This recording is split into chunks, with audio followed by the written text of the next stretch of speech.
How Earth-devastating supervolcanoes might erupt. This is from the conversation Simon Redfern on phys.org. Devastating supervolcanoes can erupt simply due to changes that happen in their giant magma chambers as they slowly cool, according to a new study. If you see the video before this one, it has to do with the external triggering of the super eruptions of supervolcanoes.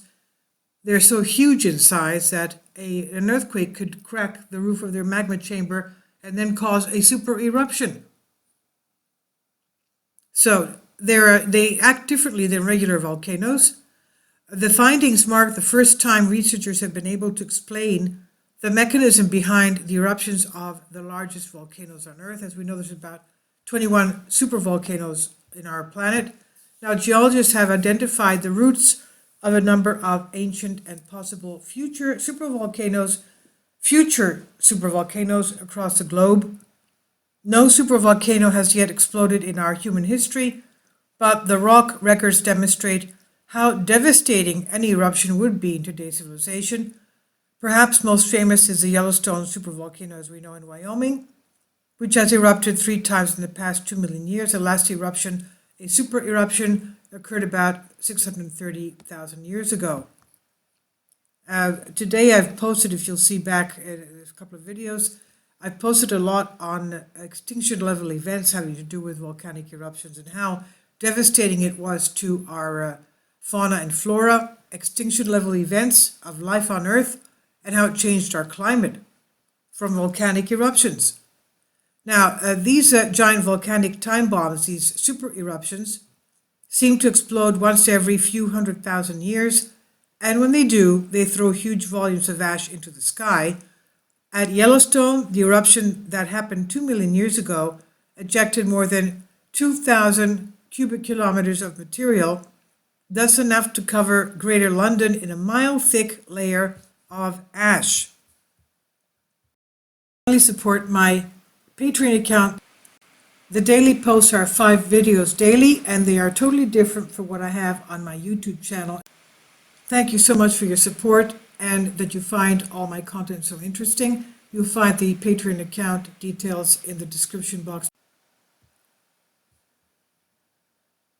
A mile-thick layer of ash would cover London from the Yellowstone eruption that happened 2 million years ago.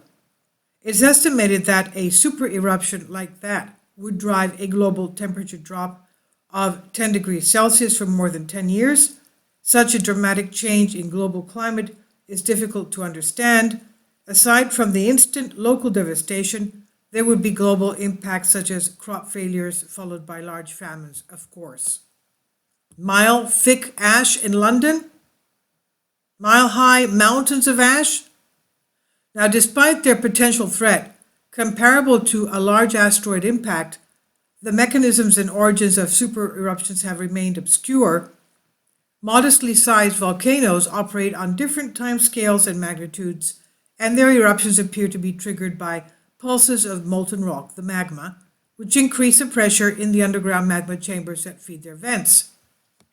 2 papers recently published in journal Nature Geoscience try to solve the mystery of how supervolcanoes are formed and how they erupt.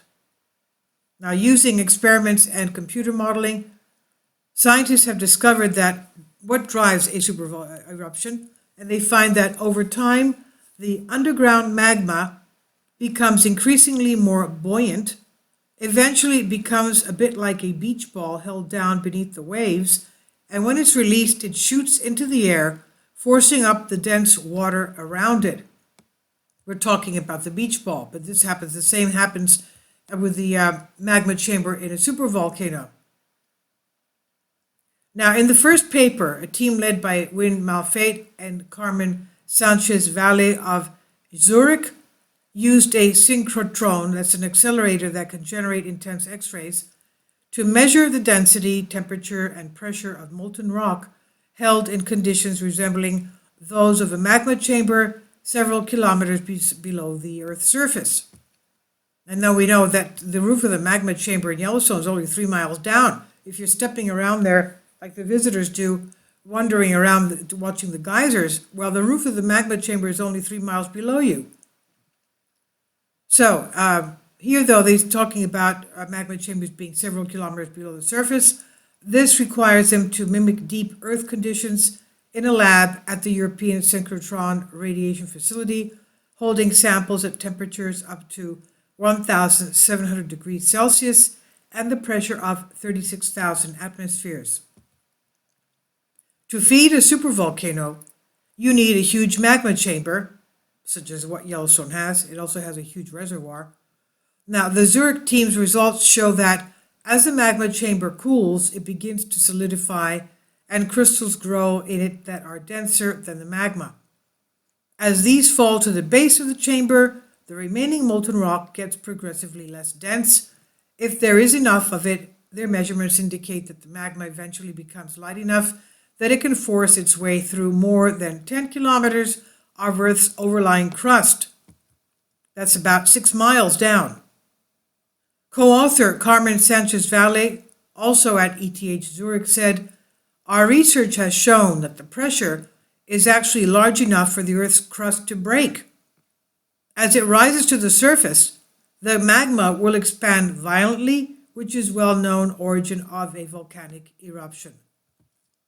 The second paper by Luca Carici and colleagues at the University of Bristol describes computer simulations of the same processes, finding that the buoyancy of melt in maturing magma chambers is also key to these huge events. This contrasts with the way that that more familiar smaller volcanoes erupt. The blasts follow direct from rapid injections of magma or from external events that release the pressure on it, such as earthquakes or even the melting of overlying glaciers, as seen in Iceland recently. The results indicate that supervolcanoes just require a steady accumulation of molten rock that remains hot enough that it does not completely solidify. A massive eruption then is simply a matter of time. Thus, the eruption of massive supervolcanoes seem to be an inevitable part of their life cycle, or we should say the life cycle of our Earth, just as a significant large star will necessarily generate a supernova, so a huge magma chamber should eventually become a massive eruption. Now, concerning the volcano being triggered, and it has been recreated in the X-ray laboratory, and this is again from cnrsunvis.org. The mechanisms that trigger the supervolcanoes have remained elusive, but the main reason is that the processes inside the supervolcano are, of course, different from the conventional volcanoes like Kilauea that's erupting now in La Palma, and some Japanese volcanoes. Mount Erebus, of course, is erupting in Antarctica. But a supervolcano possesses a much larger magma chamber, and it's always located in an area where the heat flow from the interior of the Earth to the surface is, of course, very high. As a consequence, the magma chamber is very large and hot, but also plastic. Its shape changes as a function of the pressure when it gradually fills with hot magma. And this plasticity allows the pressure to dissipate more efficiently than in a normal volcano, whose magma chamber is more rigid. Supervolcanoes, therefore, do not erupt very often. So what changes in the lead up to the eruption? Will Malfait explains that the driving force is the additional pressure which is caused by the different densities of the solid rock and liquid magma, comparable to the football filled with air underwater. Now, whether this additional pressure alone could eventually become sufficiently high to crack the Earth's crust, leading to a violent eruption, or whether an external energy source like an earthquake is required, has only now been answered. Whilst it's virtually impossible to drill a hole into the magma chamber of a supervolcano, God forbid, given the depth at which these chambers are buried, one can simulate these extreme conditions in the laboratory. As we said, the synchrotron X-rays at the ASRF were used to probe the state, solid or liquid, and the change in the density when magma crystallize into rock. The temperatures of up to 1,700 degrees and pressures of 36,000 atmospheres were reached inside the Paris-Edinburgh Press where the speck-sized rock samples were placed between the tips of two tungsten carbon anvils and then heated with a resistive furnace. This special setup was used to accurately determine the density of the liquid magma over a wide range of pressures and temperatures.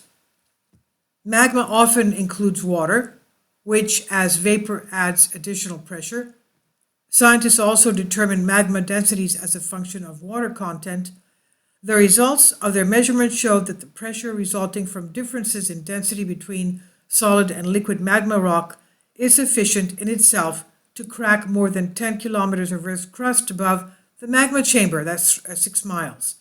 Carmen Sanchez-Valles concludes, our research has shown that the pressure is actually large enough for the Earth's crust to break. The magma penetrating into the cracks will eventually reach the Earth's surface, even in the absence of water or carbon dioxide bubbles in the magma. And as it rises to the surface, the magma will expand violently, which is the well-known origin of volcanic explosions. And this was by Malfat Sefir, buoyancy in large silicic magma chambers as variable trigger of supervolcano eruptions on Nature Geoscience by CNRS on phys.org. Please leave your comments. Thank you for your support.